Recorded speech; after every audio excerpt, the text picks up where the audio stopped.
Hello friends and welcome. First of all, I want to say I hope you guys are all safe and healthy. If you need to stay at home, just do that. Don't feel guilty and take care of yourself. That's really important. And one thing I can do to contribute to that is keep making videos. So today I'm back with another one, and it is the Once Upon a Book Club box unboxing. This way I hope I can give you guys some entertainment while you're staying at home and maybe some positivity. So yeah, today I got their February box. It was another wonderful box. I have read the book, I've opened all the gifts, and then I put everything back so I can give you guys the same experience as I had. If you like this kind of book box unboxings or other magical unboxings, then don't forget to click that subscribe button and hit that bell so you never miss another video of me again. Enough talking, let's get unboxing. For those of you that are not familiar with Once Upon a Book Club box, what they do is they give you a book and some gifts. And when you're reading this book, you come across post-its on certain pages, and these correspond to the gifts that you get inside these boxes. So that is a way to really make the reading experience unique and make the story come alive. If you want to know more about Once Upon a Book Club box, I will leave their link in the description down below.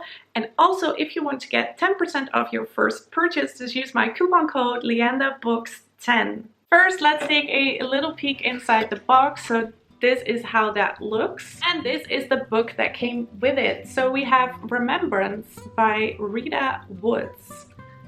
Let me give you guys a close-up of the cover. Then we have the spine and the back of the book. And when you remove the dust jacket, you can see that it is a brown book with green letters on the spine. Remembrance is a debut novel. It is classified as historical fiction and magical realism. It has 407 pages and was chosen in honor of Black History Month. Before we discuss this book, I will read the description. Ohio, present day. A refugee struggling to rebuild her life in America after the devastating Haitian earthquake is suddenly inexplicably bound to a mysterious old woman who is not at all what she seems. Haiti, 1791, on the brink of revolution. When the slave Abigail is forced from her children to take her mistress to safety, she discovers New Orleans has its own powers, and so does she. 1875, New Orleans, a city of unrest. Following tragedy, house girl Margot is sold just before her 18th birthday and her promised freedom. Desperate, she escapes and chases a whisper, Remembrance. Each woman will face choices. Each will claim her power. In this book, we follow 4 Black women, Abigail, Winter, Margot, and Gail, and all these women are somehow connected. Their main connection is magic. They all have magical powers. So to give you an example, Margot has the power to heal. The book is mainly about finding your way to freedom and finding a safe haven, and obviously racial issues are a big theme in this book, especially in the storylines in 1791 and 1857, where Black people sadly were still seen as slaves. What I really enjoyed about this book is that it is beautifully written. There are some fascinating character portraits, and Rita Woods has a way of describing the world in so much detail that it feels like you're there. The 3 storylines blend well together, but at some times were also confusing, and I felt like there was something missing in this book. And I thought about this, and I think for me it is because the main characters didn't really have a clear goal or purpose. And that is something that I like to have. So when I'm reading books, I like to see that the main characters have a certain goal to fulfill in their lives. And that was missing in this book. So that made me restless while reading. And that is obviously a personal opinion, something that I like to see in a book. I wanted it to be a bit more fast-paced and a bit more logical, but as I said, I really enjoyed it and I thought the writing style was really good, so I ended up giving it 4 stars. If you've read the book, I would love to hear your opinion, and if you want to read the full review, you can do that on my Goodreads. I will leave the link to that in my description down below. And if you want to see my TBRs or book photos or other magical photos, you can give me a follow on my Instagram at Leanda Brooks. Now let's open these gifts. First post-it can be found on page 37, and in this part we follow Margot and her grandmother. They are still working at the house of their mistress as house slaves, and the son of the mistress has just been brought in because he is feverish and is having hallucinations, and Margot is asked to use her healing powers. Margot started. Her grandmother stood in the doorway, a wooden bowl of water in one hand, herbs tied with rough twine in the other. Under the stench of vomit and rot, Margot smelled lavender. They locked eyes, her grandmother's unspoken question writ clear on her broad face. Could he be saved?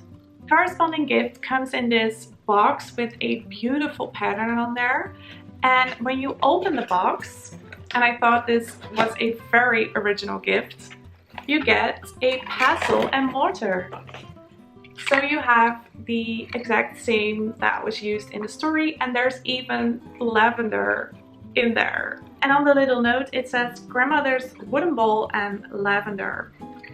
I actually don't have one of these, so I'm pretty excited about this item, and I'm definitely going to try and use it real soon. The next post-it can be found on page 101, and again we follow Margot, who has been on the run with her sister Veronique, and Veronique has fallen gravely ill as she has to rest under a tree, and Margot is staying beside her.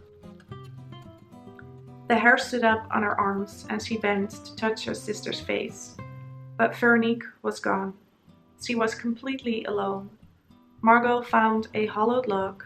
It wasn't quite big enough, but it would protect her sister in some small way from the animals and the elements, at least for a while. Gently, she tucked pine boughs around her sister's body.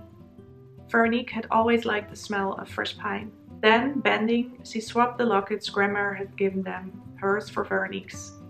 They were identical, but she would always know this one had belonged to her sister. The gift came in this little box, and when you open it, you get Veronique's locket.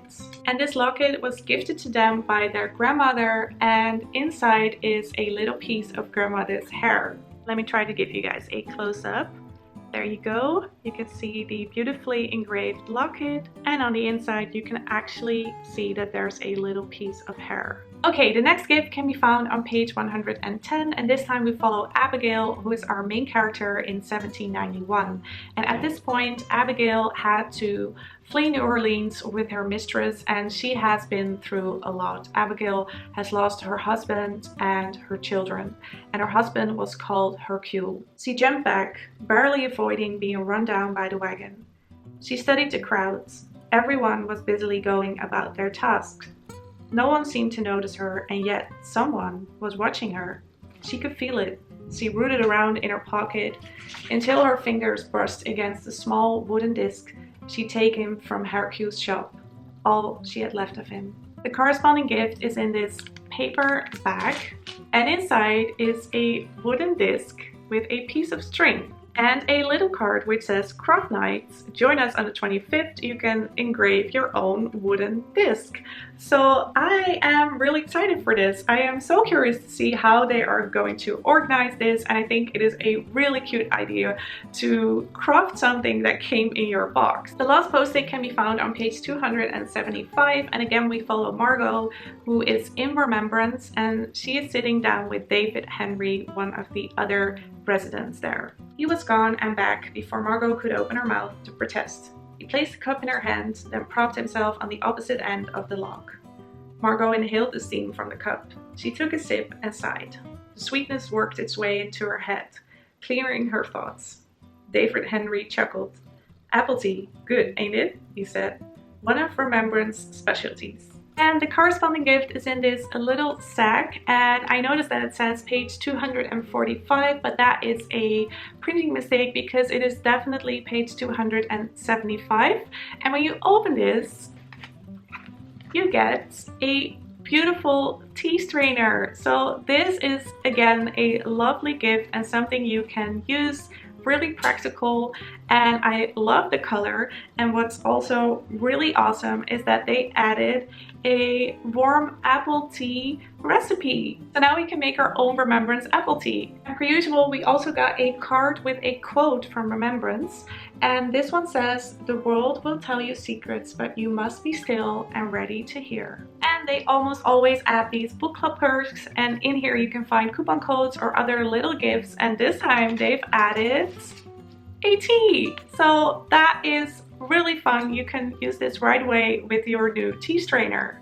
And of course, the Once Upon a Book Club box leaflet where you can find the read-along dates, discussion dates, and meet the author. So guys, those were all the items in the February Once Upon a Book Club box. I really enjoyed this one. As I said, I really liked the book. I gave it 4 stars. I loved all the gifts that were in this box. And I am really looking forward to next month. And I know the hint for March is Fire Within Me. And of course, I'll unbox that on this channel. So if you like this video, then please give it a thumbs up. And all that's left for me to say is have a magical day and let's stay in touch.